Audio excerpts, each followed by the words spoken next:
حضرت عمر رضی اللہ تعالیٰ عنہ جب ایمان لائے تو آپ نے ایک ایک کافر کے گھر کے دروازے پہ کھڑے ہو کے کہا کہ تم کمزوروں کو مارتے تھے، میں تمہیں بتانے آیا ہوں میں محمد عربی کا نوکر بن گیا۔ بلکہ آپ نے اعلان کیا جس نے اپنی بیوی کو بیوہ اور بچوں کو یتیم کروانا ہو اور اپنے ماں باپ کی کمر کو جھکانا ہو وہ عمر کے مقابلے میں آئے۔ اللہ اکبر۔ زنیرہ نامی ایک خاتون تھی، بہت کمزور،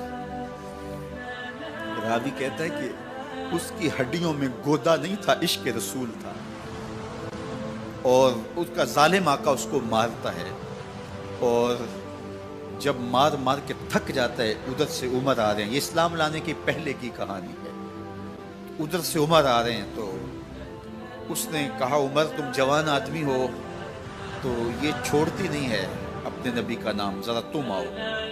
عمر کوڑا پکڑ لیتے ہیں، اسے مارتے مارتے مارتے تھک جاتے ہیں تو پانی پینے لگتے ہیں، تو کہتے ہیں مجھے تیرے پہ ترس نہیں آیا لیکن میں ذرا پانی پینے لگا ہوں، اور پھر گلے کے اندر ڈال کر کے کوڑا اور اس کی رسی کو بل دیتے ہیں اور اس کی آنکھیں باہر نکل آتی ہیں اور کہتے ہیں بلا اپنے نبی کو جو تیری آنکھوں کی بینائی واپس کرے۔ اللہ اکبر۔ تو اس نے آسمان کی طرف منہ کر کے کہا مالک میں کبھی بھی آنکھوں کی بینائی نہ مانگتی لیکن اب تیرے نبی کی عزت کا سوال ہے۔ آنکھوں کی بینائی واپس ہو جاتی ہے۔ زنیرہ کو بڑا مارا، آج عمر گلیوں میں آنکھوں میں آنسو ہیں اور عجیب دل بے تاب ہے اور کہتے ہیں آؤ بھئی میں حضور کا غلام بن گیا ہوں، تمہیں بتانے آیا ہوں۔ زنیرہ نے موڑ کاٹا تو آگے عمر یہ آواز دے رہے تھے۔ زنیرہ ایک کونے پہ کھڑے ہو کے رو کے کہتی ہے عمر تم تو بڑے اس دن جوش و غضب میں تھے اور تم مارتے ہوئے تھکتے نہیں تھے۔ تو عمر نے کہا زنیرہ اس دن میں نے دیکھا نہیں تھا، اب میں محمد عربی کو دیکھ آیا ہوں۔ جنہ ویکھیا نہیں ہو کرن گلاں، جنہ ویکھیا نہیں ہو کرن گلاں، جنہ ویکھیا ہو تے بول دے، جڑے محرم راز حقیقت دے اور راز حقیقت کھول دے۔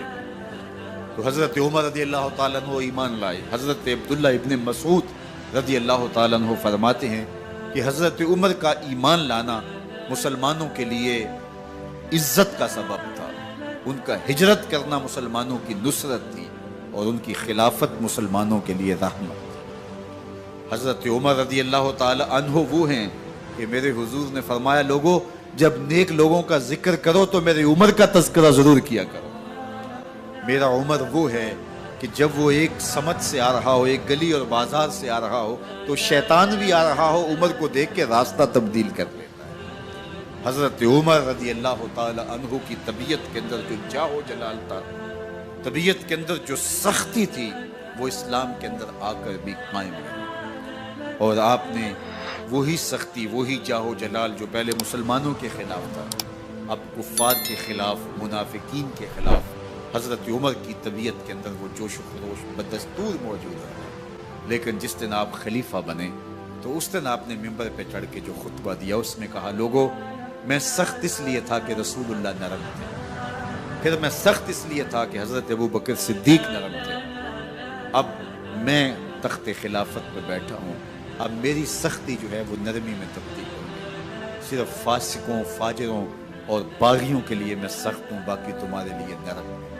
سب سے کم جو تنخواہ بیت المال سے اگر کسی وجود نے لی ہے تو وہ حضرت عمر رضی اللہ تعالیٰ نے صرف 2 جوڑے لیتے تھے سال میں، اور راوی کہتا ہے کہ میں نے دیکھا ہے کہ اس میں بھی 17 پیوند لگے ہوتے تھے۔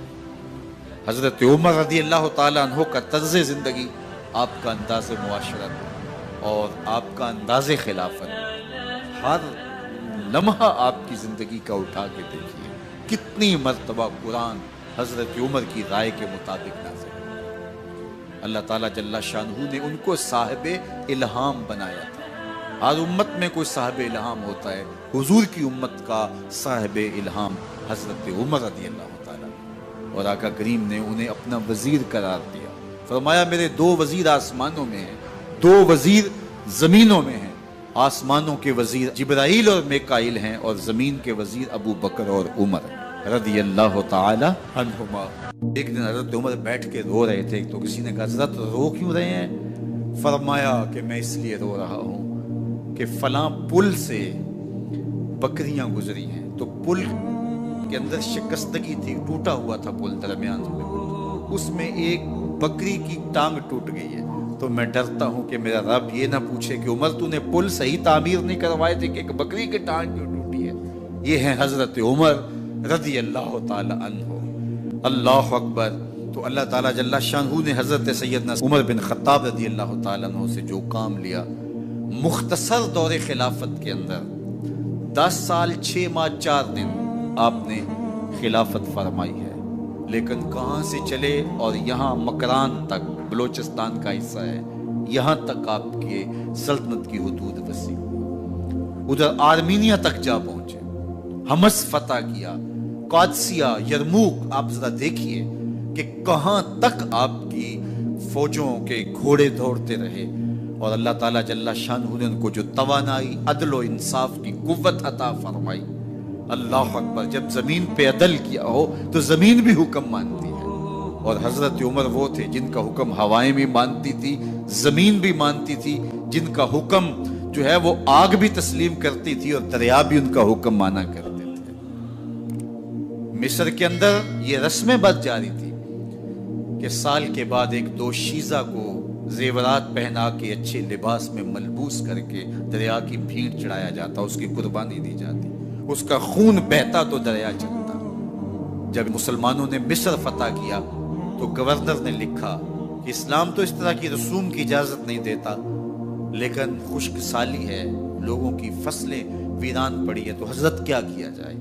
تو حضرت عمر رضی اللہ تعالیٰ عنہ کاغذ کے ٹکڑے پہ لکھتے ہیں بسم اللہ الرحمن الرحیم، مصر کے نیل کی جانب عمر کا خط لکھتے ہیں، اے نیل اگر تو اللہ کے حکم سے چلا کرتا ہے تو چل، ورنہ ہمیں تیرے چلنے کی کوئی حاجت نہیں ہے۔ اور قاصد کو کہا یہ خط لے جاؤ اور جا کے دریائے نیل میں پھینک دو۔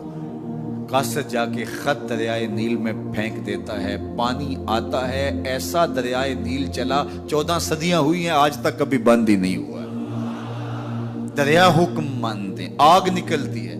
لوگ حضرت عمر رضی اللہ تعالی عنہ کے پاس آئے، حضرت لاوا پھوٹا ہے، آگ نکل رہی ہے اور مدینے کی طرف بڑھ رہی ہے، اب کیا کیا جائے؟ فائر بریگیڈ تو زمانے میں تھی نہیں۔ عمر نے اپنی قمیض اتاری، جس قمیض پہ 17 پیوند لگے ہوئے تھے چمڑے کے، کہا یہ قمیض لے جاؤ، جدھر آگ بڑھ رہی ہے آگے ڈھالنا، آگ پیچھے بھاگ جائے گی۔ زلزلہ آتا ہے تو زمین پہ دھرا مارتے ہیں، زمین رک جا، کیا عمر نے تیری چھاتی پہ عدل نہیں کیا ہے؟ تو یہ عمر ہیں رضی اللہ تعالی عنہ کہ جن کے انصاف کی وجہ سے، جن کے عدل کی وجہ سے اللہ تعالیٰ کی رحمات، اس کی برکات کا نزول ہوتا تھا، اور اللہ تعالیٰ نے مسلمانوں کو وہ آبرو مند حکومت دی۔ کائنات کی تاریخ کے اندر ایسی حکومت آپ نے نہیں دیکھی ہوگی جو حضرت عمر نے حکومت کی ہے۔ اللہ اکبر۔ فرمایا فرات کے کنارے پہ ایک کتا بھی پیاسا مر گیا تو اس کا حساب بھی عمر سے ہوگا۔ باہر سے سفیر آتا ہے اور آ کے پوچھتا ہے کہ میں امیر المومنین کے، مسلمانوں کے حکمران کے محل میں جانا ہے، تو مسکرا کے کہتے ہیں ہمارے امیر کا تو کوئی محل نہیں ہے۔ کہا کہاں ہے تمہارا امیر؟ کہا مسجد نبوی میں ہوگا یا بیت المال کی اونٹوں کی دیکھ بھال میں لگا ہوگا۔ وہ جب گئے تو مسجد میں نہیں ہے، اللہ اکبر، وہاں گئے تو وہاں بھی نہیں ہے۔ پھر کیا دیکھتے ہیں کہ عمر رضی اللہ تعالی عنہ جنت البقیع کے پاس ایک درخت کے نیچے اینٹ کا سرانہ رکھ کے سوئے ہوئے، تو اس نے کہا عمر تو نے عدل کیا ہے، تجھے کچی اینٹ پہ بھی نیند آ گئی، ہمارے حکمرانوں نے انصاف نہیں کیا، اور وہ بند اور محفوظ کمروں کے اندر بھی سکون اور چین کی نیند نہیں سو سکتے۔ حضرت سیدنا عمر رضی اللہ تعالیٰ عنہ نے اس طرح ان امور سلطنت نبھائے۔ آپ دن کو لوگوں کی دیکھ بھالی کرتے، لوگوں کی ضروریات سنتے سمجھتے، اور جب رات پڑتی لوگ سو جاتے، عمر مدینے کی گلیوں میں پہرا دیتے۔ کائنات نے کوئی ایسا بھی حکمران دیکھا ہوگا؟ اللہ اکبر۔ وہ مجاہد جو مختلف محاذات پہ گئے ہوئے ہوتے، ان کے گھروں کی دیکھ بھالی کرتے، ان کی ضروریات کا خیال رکھتے، ان کی آبرو کا پہرا دیتے۔ راتوں کی تنہائیوں کے اندر حضرت عمر اٹھتے اور جا کے گشت کرتے، چکر لگاتے، دیکھتے کوئی آنکھ پر نم نہ ہو، مفلسی کا کسی گھر میں ماتم نہ ہو۔